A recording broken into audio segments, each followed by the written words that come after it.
Typhon is back.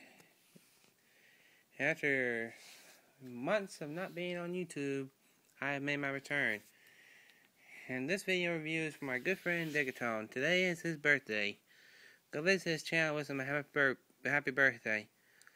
So this is your birthday present, Digatone. I'm going to review for the PlayStation 3 Transformers Fall of Cybertron, the sequel to Transformers War for Cybertron.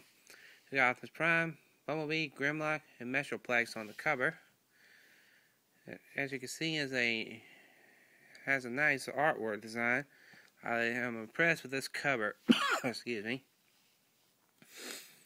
I just love the way this cover looks. It's pretty awesome.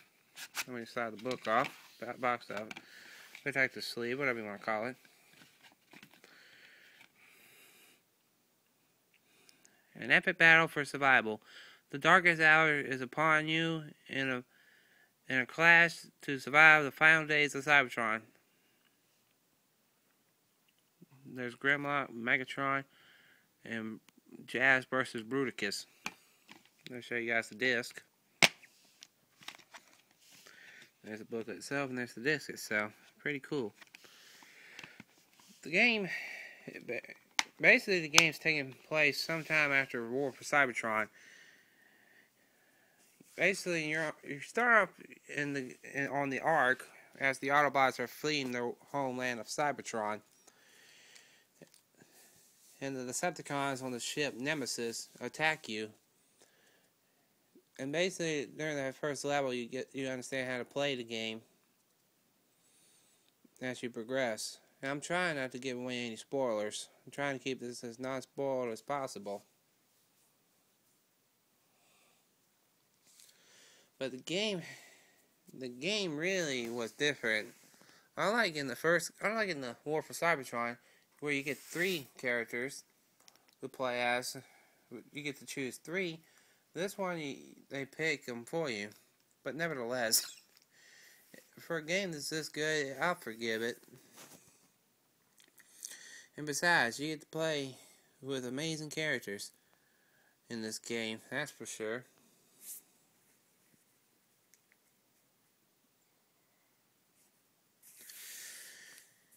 The gameplay was changed a bit, but it still follows the format of War for Cybertron, which is pretty nice. The controls remain the same, and that's another bonus for this good game. Basically, and online mode is pretty addicting too, that's for sure. But it's pretty nice. As I was trying to say, I'm not trying to keep giving any spoilers away, but basically, when you play this game, you can tell that this game was made by people that love Transformers. They made tons of references to the past Transformer franchises, like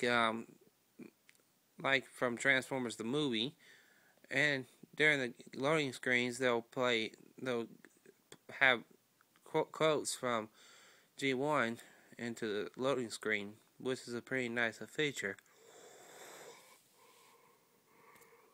Sorry. That's what makes this game wonderfully awesome. Now let's get on to basically, yeah, when you play this game, you can tell it was made by people that love Transformers. And it gives you a great appreciation as a Transformer fan, or as a non-Transformer fan, how much love they put into the game in terms of everything. I love the voice acting. It's nice that Peter Cullen reprised his role as Optimus Prime. A good percent of the cast members from War for Cybertron reprised their roles for Transformers Fall of Cybertron. And Greg Berner, the original G1 Grimlock, if I say his name wrong, I apologize, but he reprises his role as Grimlock for the first time in 20 years, which is pretty awesome. And he still has touch to play the Grimlock. What I love about this game is you can play with many of your favorite characters: Jazz, Bumblebee, Starscream, Grimlock, the Combaticons, which was a plus for me because I'm a huge fan of the Combaticons, and get to play as Bruticus. Even though it wasn't that long, but for such a cool moment in the game, I'm a very forgiving gamer. Anyway, great voice acting for sure, and the actor who plays Jazz, he really, when you hear his voice at work, you feel like he was actually honoring the G1 Jazz, which was pretty nice. It shows a lot of respect, and the graphics in this game are beautiful. The backgrounds in the game is beautiful, and the graphics are phenomenal in this game. They really took their time on the graphics department in terms of everything from the level designs to the character models. The voice acting is top notch and pretty funny. Right, and pretty funny how some characters really got scared in this game. But this is definitely a worthy sequel. The main problem I had with this game was basically the some enemies were a pain in the butt, like the leapers in the start of the game. It takes a while to figure out how to beat them. And to give you all a little tip, the main thing you gotta do is hit the 2 jetpacks they have on their backs. That's the best way to defeat the leapers for the Decepticons.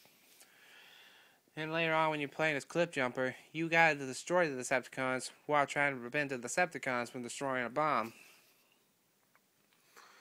So really, you're barely hanging on for survival, and you're gonna defend a bomb. But for such a great game, I forgive its small mistakes. And I really say this game is a phenomenal sequel. And this game definitely needs a third sequel. A sequel to this game. Because this is an awesome game and I love it. And I hope they continue it. Overall, I give Transformers Fall of Cybertron a 9 out of 10. I could have given it a 10, but some things I could have done differently, but nevertheless, get this game. Definitely recommend it. Happy birthday, Dick and Tone. Autobots transform and roll out till all are one.